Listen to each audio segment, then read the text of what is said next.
So, our group project is automating construction accident classification using NLP and deep learning. In our group, we have Ryan, Anto, and Srishti. So the motivation is that the construction industry is disproportionately affected by severe injuries, and the industry is very reactive in nature, but it has very few AI or neural network solutions available to identify and mitigate hazards in real time. The main issues are that the industry narratives are unstructured and existing classification methods are usually pretty inconsistent, and manually classifying these injury reports into structured categories can often be very time consuming.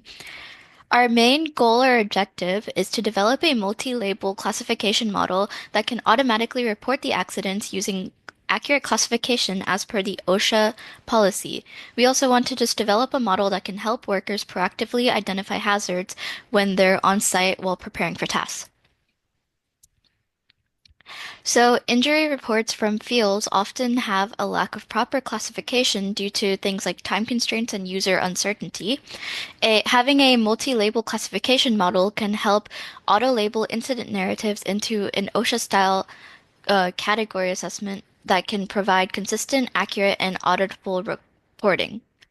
Um, Workers or engineers can input job descriptions into a system, something like GPT, to simulate possible accident scenarios, and these can be put into our neural network model to predict injury attributes.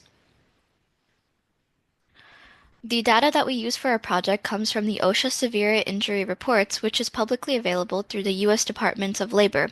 And the data set that we use has information on the workplace injuries that are reported between 2015 to 2023, and the main attributes that we want to use from this are injury nature, source, affected body parts, and event types, as well as narrative descriptions. So how this works is it takes text accident report inputs, puts it into our neural network model, and then it outputs the hazard analysis with the injury type.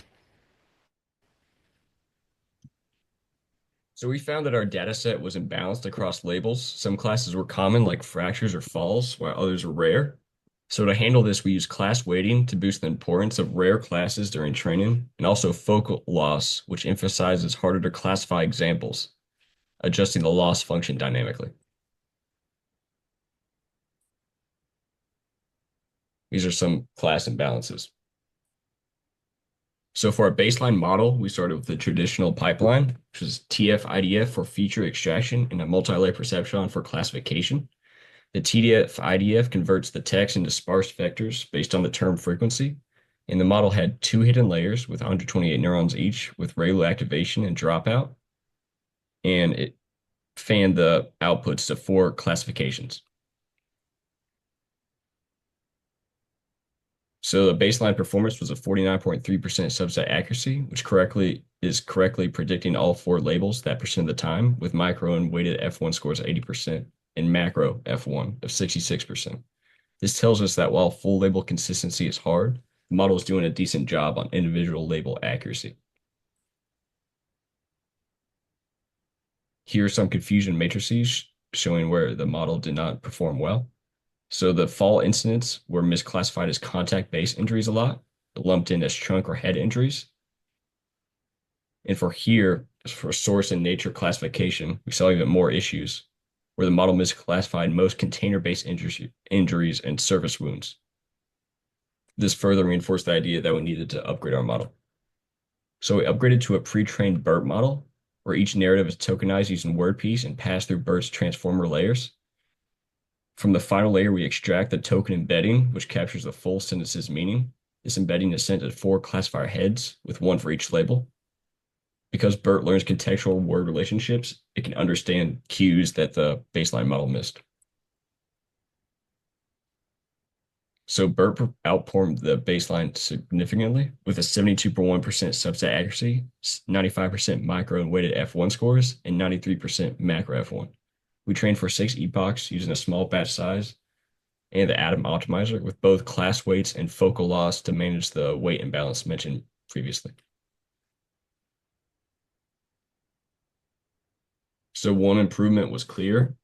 The only 8 fall classes were misclassified from down from 58 with the baseline model, and 10 out of 11 neck injuries were correctly identified compared to 0 in the baseline. This shows that BERT understands context better and generalizes better to edge cases.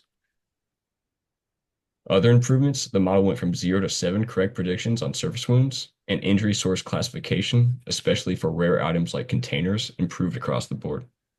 It shows that our model outperformed the baseline significantly. For our prior work, only Anto has familiarized himself with the data set beforehand, and these are our references. Thank you.